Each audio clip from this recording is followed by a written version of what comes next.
Creo que están viendo. Ok, entonces, bueno, vamos a comenzar. Miren, inicialmente hablar de los elementos esenciales del plan de estudios nos obliga a rememorar este documento de los puntos centrales del plan de estudios. Y estos puntos centrales eran muy claros respecto a que hay 9 puntos clave que tratan de repensar y redefinir cómo sería la intervención, cómo sería el proceso educativo en terrenos del Plan de Estudio 2022. Y vamos allá. En este primer elemento central se hablaba de la educación que reconoce a niñas, niños y adolescentes como sujetos de la educación y prioridad del sistema educativo nacional. Ya hablábamos en esta oportunidad, en anteriores consejos técnicos, sobre que aquí se hace un reconocimiento del derecho que tendrán los estudiantes para ejercer su derecho a la educación, al conocimiento, a expresiones científicas, tecnológicas y al mismo tiempo ejercer sus derechos, derecho a la vida, para cuidarse, y esos derechos fundamentales tendrían que coincidir con el contexto específico en el que se encuentra el alumno. Hablamos del terreno de la comunidad. Entonces, cuando repensamos la educación para el alumno, para el estudiante como centro, nos suena a principios pedagógicos, ¿verdad? De los planes de estudio pasados. Bueno, estamos hablando entonces que este segundo punto clave habla de una ciudadanía democrática, donde se ejerza una práctica social compuesta por el respeto a la legalidad. Aquí entra el terreno del ejercicio de los derechos civiles, políticos, sociales, y se construye así el espacio público, ¿no? Muchos hablan del tejido social, ¿recuerdan la reconstrucción del tejido social? Bueno, habla algo al respecto. Hablamos de una ciudadanía democrática.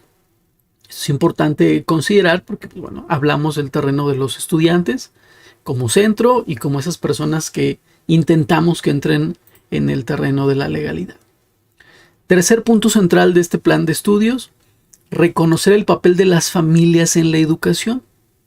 Ya hablábamos en los previos planes de estudio, pues bueno, del componente social, cuando vinculábamos con las familias a través de los consejos de participación social y demás, pero ahora hablamos de un tipo de participación mucho más decidida y mucho más enfocada a los procesos educativos. Reconoce el papel de las familias, apoyar desde casa para favorecer el desarrollo de procesos como la expresión oral y escrita, el desarrollo psicomotor, afectivo, cognitivo, el pensamiento lógico matemático, la imaginación mediante el juego, el arte, la educación física. Son unas de las tareas que se va a trabajar para coadyuvar con los padres de familia y juntos colaborar en este proceso educativo. Enseguida, un cuarto punto clave de los 9 que vamos a mencionar: la comunidad como el núcleo integrador de los procesos de enseñanza y aprendizaje. Esto es particularmente importante porque hablamos de entender una interdependencia recíproca. Hablamos de la comunidad como escuela y la comunidad local, que es donde se desenvuelve el estudiante. Entonces es importante colocar a la comunidad como ese núcleo de vinculación, lo cual implicaría, fíjense cómo aquí aparece ya el término y es importantísimo, implica una función desde donde se problematiza el hecho educativo. Significa establecer una relación dinámica, y diría también dialógica, de interdependencia e influencia recíproca entre la escuela y su entorno inmediato. Entonces aquí fíjense muy bien cómo la palabra es importante. Problematizar el hecho educativo, ¿no? Darle un sentido de utilidad a partir de identificar muchos de los componentes sociales, muchos de los aspectos de relevancia locales que puedan ser llevados a la escuela, y es un proceso recíproco. Funcionará como un núcleo integrador de los procesos de enseñanza y aprendizaje, y este trabajo docente de planeación, de evaluación, también se apoya en el mecanismo de gestión que tendría que implementar la escuela. Hablamos entonces de que la escuela tendría que responder el proceso de problematizaciones, tratar de reflexionar sobre aquello que ocurre al exterior de la escuela. Es una problematización contextualizada. Todavía no hablamos de la problematización de la práctica docente, lo veremos un poquito más adelante. Pero aquí, en este terreno, pues sí es importante que la problematización nos lleve a entender el terreno de la comunidad local donde se desenvuelve el estudiante y todos los procesos que giran en torno a él. Enseguida hablaremos del punto central número 5, las maestras y los maestros como profesionales de la docencia. Ojo, aquí hablamos de un magisterio, una docente o un docente que realizan con un ejercicio crítico y deciden, reflexionan y dialogan sobre los alcances y limitaciones de sus acciones pedagógicas dentro y fuera de la escuela.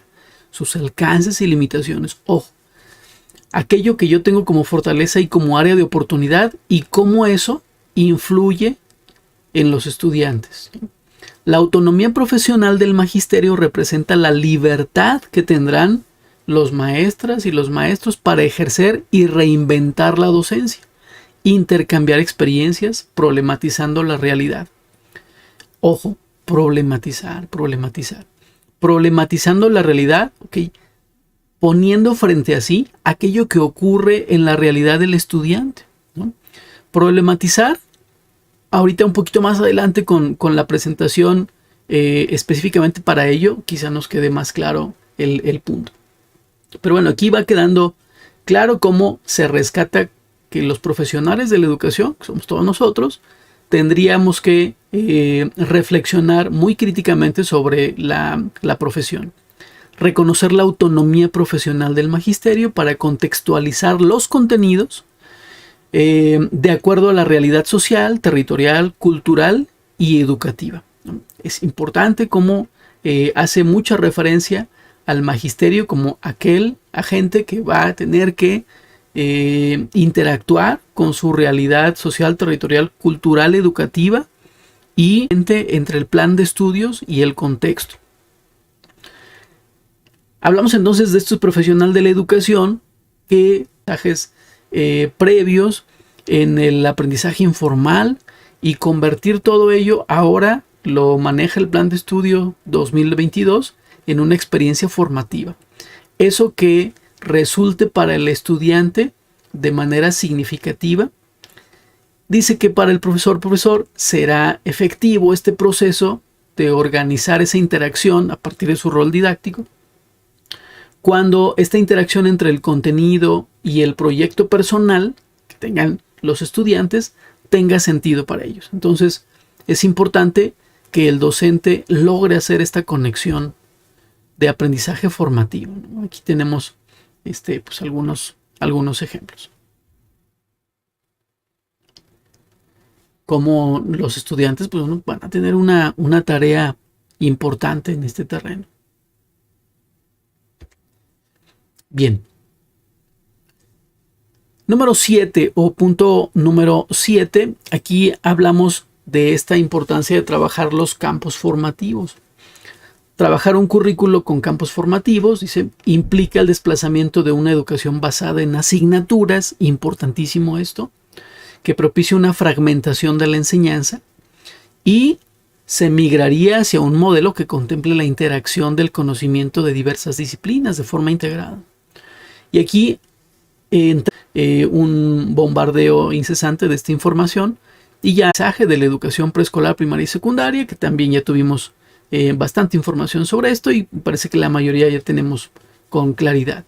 Las fases entre las cuales pues, van a irse movilizando los estudiantes y los contenidos pues, dejarán de responder a una especialización progresiva. Lo que teníamos en las asignaturas, pues ya ahora hablamos de que se articulan en cuanto a que el sujeto los hace, los vive, los conecta con su comunidad y entonces entre las disciplinas y los campos de formación los estará haciendo.